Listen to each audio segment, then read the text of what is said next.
Welcome to The Architect of Self. I'm Carl.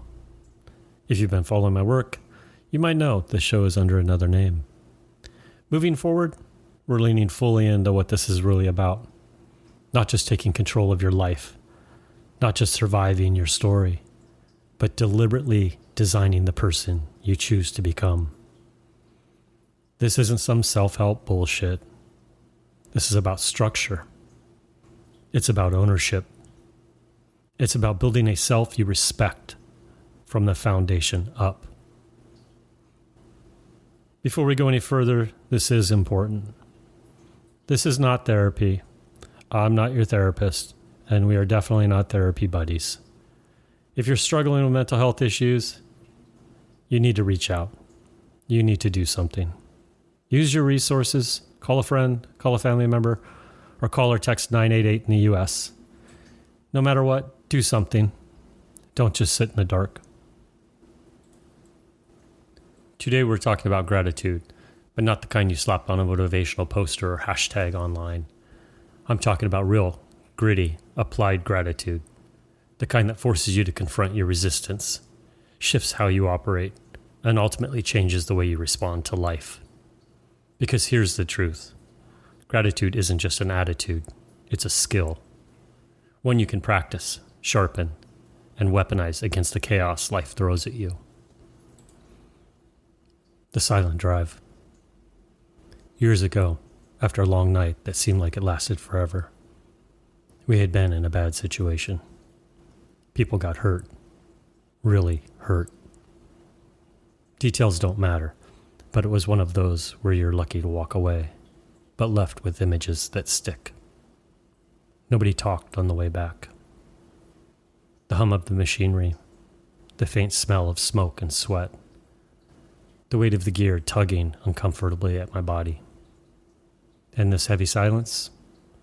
Not the kind where people are relaxed, but the kind where everyone is lost in their own head.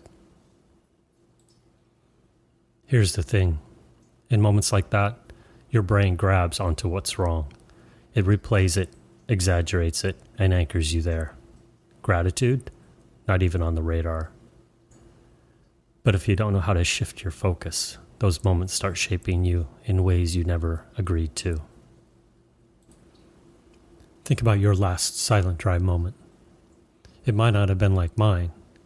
Maybe it was in your kitchen after an argument, or walking out of a meeting where everything fell apart.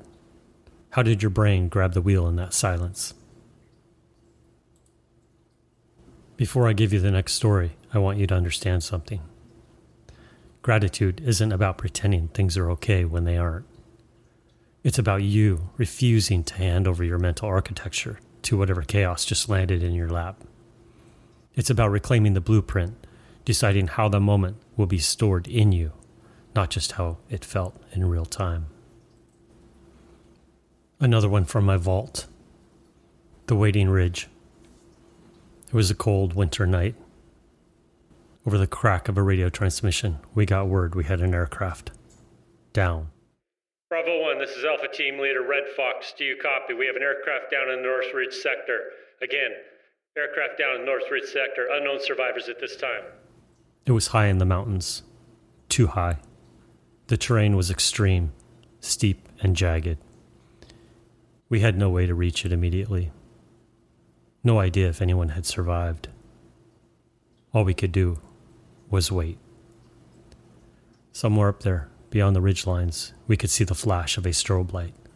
Slow, rhythmic, cutting through the dark. Every so often we'd hear a faint tone coming from the wreckage. It would echo through the cold air, then fade, and return again. It was the kind of sound that gets under your skin, because you know it means something is there, but you don't know if it's life or just the last signal from a machine. The only way there was by Black Hawk, and that was an hour away. And with every passing minute, the silence between those pulses felt heavier and heavier. Gratitude in these moments doesn't mean you're thankful for the disaster. It means you're thankful for the fact you're in it, alive, aware, able to act when the moment comes. The waiting teaches you patience. The uncertainty teaches you adaptability. The discomfort teaches you resourcefulness. Gratitude takes those lessons and cements them into your architecture. Time for you to reflect. What situation are you currently waiting on? Something you can't control. Something where the outcome is still unknown. Instead of resenting the wait, what would it look like to extract value from it? Most people approach gratitude like it's something you do when things are going well. That's wrong. Gratitude has the most impact when things are not okay, because it's the act of reframing what's happening without lying to yourself. We resist gratitude and pain because it feels like surrender, but in reality, it's the exact opposite. It's reclaiming authorship. If you want to turn this into action, here's the process. Number 1, name the adversity clearly. No sugarcoating, no hiding behind "it's fine." Say what it is. Number 2, identify one internal struggle the adversity is testing. Maybe it's patience, courage, or creativity. Number 3, anchor gratitude to that strength. You're not thankful for the problem. You're thankful for the part of you it's forcing to grow. Number 4, decide how you will store the memory. Don't let the raw, unedited version be the only one you keep. Frame it before it frames you. Write down the last hard moment you faced. Underneath it, write the one strength it forced you to use. That's where the gratitude goes. All right, I want you to go back with me for a moment. Back to that silent drive. Nobody talking. No music. Just the hum of machinery and the faint rattle of loose gear. The smell of smoke clinging to everything. The weight of the night pressing down like an extra layer of armor I didn't choose to wear. That was the kind of silence you feel in your bones. The kind that isn't peace, it's processing. And in that moment, gratitude wasn't about being happy. It was about still being here. It was about the fact that the worst thing that could have happened didn't. Now climb back with me to that cold ridge. Look up with me at the strobe light. Slow, steady, pulsing in the black sky. Hear that faint tone drifting down through the air. A sound that says something is up there, but not if it's life or loss. The Black Hawk was still out there somewhere, and all we had was time. The wrong kind of time. Time to imagine what we might find. Time to wonder if someone was up there waiting for us, watching that light flash over and over, hoping it meant help was coming. In that space, gratitude wasn't about having the answers. It was about holding on to the fact that there was still a chance to make it in time, a chance for the story to end differently than it could have. Here's the thing. Gratitude in those moments is not a warm and fuzzy feeling. It's not a social media quote.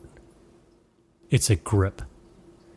A grip you take on one solid thing so you don't slide off the cliff of panic or bitterness or hopelessness. And you have to train for it, because when the long drive comes, when the cold ridge comes, when the weight of the unknown presses in, you won't have time to think gratitude into existence. It has to already live in you. It has to already be a muscle memory. And maybe your silent drive isn't like mine. Maybe your ridge isn't in the mountains with a strobe light. Maybe it's the week you wait for a diagnosis. Maybe it's the day you find yourself staring at an empty chair across the table. Maybe it's when the phone doesn't ring, and you were sure it would. It's all the same muscle, the same choice.